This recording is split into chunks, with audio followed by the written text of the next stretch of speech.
ഇന്നലെ അതുകൊണ്ടാണ് പറഞ്ഞത്, ഇന്നലെ അങ്ങനെ നമ്മൾ ഓക്കെ ആവും എന്ന് പറഞ്ഞിട്ടുണ്ടെങ്കിൽ നടക്കില്ല.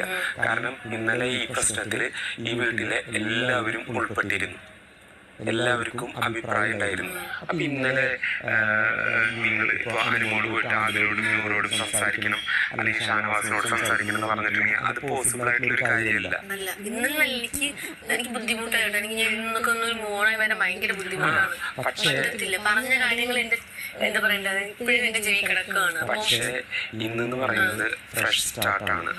പക്ഷെ ഞാൻ പറഞ്ഞില്ലേ, ഞാൻ ആർക്കും ഒരു ബുദ്ധിമുട്ടില്ലാണ്ട് ഞാൻ ഇങ്ങനെ തന്നെ പോവും. ഒന്ന് തരുന്ന ടാസ്ക് തന്നിട്ട് ചെയ്യും. പിന്നെ ഞാൻ പറഞ്ഞില്ലേ, ഈ ഒരു വീക്ക് പോവേണ്ടി വന്നാൽ എനിക്ക് ഒരു പ്രശ്നമില്ല, എനിക്ക് സന്തോഷമാണ്. ഇപ്പോ ടാസ്ക് ചെയ്യാ എന്നൊക്കെ പറയുന്നത് ബിഗ് ബോസിൽ വന്നിട്ടുണ്ടെങ്കിൽ നമ്മുടെ ഡ്യൂട്ടിയാണ്, അല്ലാതെ നമുക്ക് അതിൽ മാറിയിരിക്കാനോ അങ്ങനത്തെ കാര്യങ്ങൾക്കോ സാധിക്കില്ല. അതൊരു കോമൺ സെൻസും കൂടിയാണ്. പക്ഷെ ഞാൻ പറയുന്നത്, ഇപ്പോ ഇത്രയും നാള് ആദിലോടും നൂറോടും ഇവിടെ എനിക്ക് തോന്നിയിട്ടുള്ളത് അനുമോളെ ഏറ്റവും അറ്റാച്ച്ഡ് ആയിട്ടുള്ളത് ആദിലോടും നൂറോടെയാണെന്നാണ് എനിക്ക് തോന്നിയിട്ടുള്ളത്.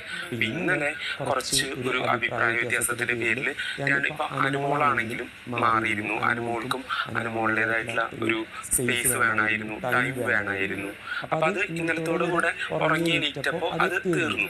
അതേപോലെ തന്നെ അനുമോൾ അവരുടെ ഭാഗത്തുനിന്നും കൂടെ ചിന്തിക്കണം.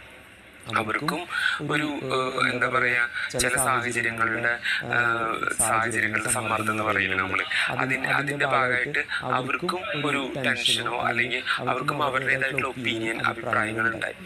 അപ്പോ അതൊരു വഴക്കായിട്ട് മാറി, അങ്ങനത്തെ കാര്യങ്ങളൊക്കെ സംഭവിച്ചു.